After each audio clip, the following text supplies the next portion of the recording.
Okay, let's dive right into this explainer. Today, we're unpacking a massive public health issue that's quite literally in our own backyards, our schools, and our homes. I'm talking about peer bullying. It's so easy to just brush off schoolyard scuffles as a normal rite of passage, but the research we're looking at today tells a completely different and frankly much more urgent story. We're going to break down exactly what peer bullying is, the invisible but devastating toll it takes on a child's mental health, and, most importantly, the concrete steps we can actually take to stop it. But before we get into the hard data, we need to ask ourselves a really tough question. Where do we actually draw the line between normal childhood conflict and what is effectively peer abuse?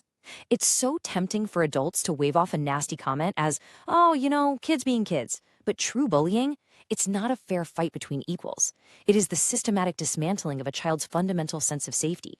So here is our roadmap for this explainer. 1. Defining peer bullying. 2. The 4 types of bullying.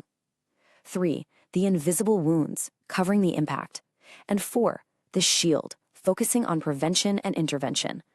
All right, Section 1, defining peer bullying. Let's establish exactly what we're dealing with here. Here is the absolute baseline. Peer bullying is unprovoked, repetitive, and intentional, disturbing behavior against a peer who really struggles to defend themselves. The absolute crucial word here is unprovoked. This happens to someone who is vulnerable, completely out of the blue. In fact, researchers point out that because there's zero provocation, we really should be calling it peer abuse instead of just bullying. It just captures the reality so much better, don't you think? Think about the heavy, incredibly isolating reality for a child trapped in this dynamic. They're cornered both physically and emotionally. This isn't a two-sided argument where people are just disagreeing. The victim is outnumbered and totally overpowered by a coordinated attack. Now, for a behavior to officially cross the line into bullying, it has to stand on 3 very specific pillars. First, there has to be an intentional and conscious aim to harm.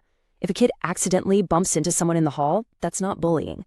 Second, it's repetitive and continuous. A one-off shouting match between 2 friends doesn't count.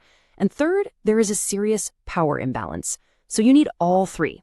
The choice to hurt someone, doing it over and over, and doing it from a position of power, whether that's physical size, social status, or just sheer numbers. Moving right along to Section 2, the 4 types of bullying. So how does this actually play out? Well, it's a multifaceted attack. You've got physical bullying, hitting, spitting, damaging belongings. Then there's verbal bullying, which is the name-calling and shouting. Those 2 are usually pretty easy for us adults to spot. But then we get into relational or social bullying, which is way more insidious. This is the deliberate exclusion from a lunch table, the whispering, alienating someone from a friend group. And finally, there's the 4th type, which tragically follows a child right into their own home, cyberbullying. And that brings us to a huge modern concern. How exactly does technology change the landscape of bullying? Back in the day, a kid's home was their absolute sanctuary. If they had a rough day at school, they could at least escape it at 3 p.m. But today, technology has completely erased that boundary. The realities of cyberbullying are staggering. Hard data from middle schoolers reveals a massive correlation between cyber victimization and deep loneliness. Even though these kids are constantly connected online, the abuse makes them profoundly isolated. Interestingly, male students actually show higher rates of perpetrating this online abuse. What's even scarier is that victims report they're often targeted by total strangers hiding behind the anonymity of a screen, frequently on platforms like Facebook. That anonymity is exactly what makes the abuse feel absolutely ubiquitous and inescapable. And that inescapable feeling leads us right into Section 3, the invisible wounds. Let's look at the impact. When we put the consequences side by side like this, one tragic reality becomes crystal clear. Absolutely everyone loses in a bullying dynamic. For the victim, we see what you might expect: depression, anxiety, school refusal, and even physical symptoms like literal stomach aches. But look at the bully. They aren't winning here either. Kids who bully are at a much higher risk for early substance abuse, future criminal behavior, social exclusion, and academic failure down the line. It's a toxic equation where long-term damage is done to both sides. In qualitative studies with educators, teachers shared something truly heartbreaking. They described the main consequence for victims as a decrease in the joy of life and severe introversion. Think about that for a second. Kids who were once vibrant and energetic just visibly draining of happiness and retreating completely inward. And this retreat causes a massive deterioration in social skills. Because their self-confidence is shattered, victims develop an intense difficulty expressing themselves, even to the friends they still have left. They just isolate. Meanwhile, the perpetrators show a really marked lack of empathy. And here's a crucial piece of the puzzle. Teachers point out that these bullies are often just mirroring bullying that's happening within their own families. They are literally just replicating the power imbalances they live with at home. So, understanding all this damage is only half the battle. Now we move to Section 4, the shield. Let's talk about prevention and intervention. Let's start with parents. They are absolutely the first line of defense when it comes to noticing those early physical and emotional red flags, like torn clothes, a sudden drop in grades, or unexplained crying spells. If you're a parent and you suspect bullying, there are concrete steps you need to follow.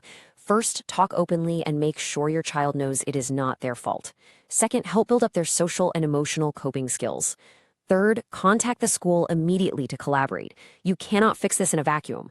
But look closely at step 4. It is absolutely critical. Never, ever use physical or verbal punishment. Like we just talked about, aggression at home fuels aggression at school. Hitting a child only perpetuates that exact cycle of abuse.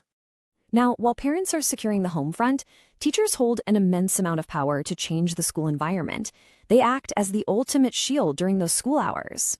The research highlights that the absolute best intervention tool for teachers is fostering empathy.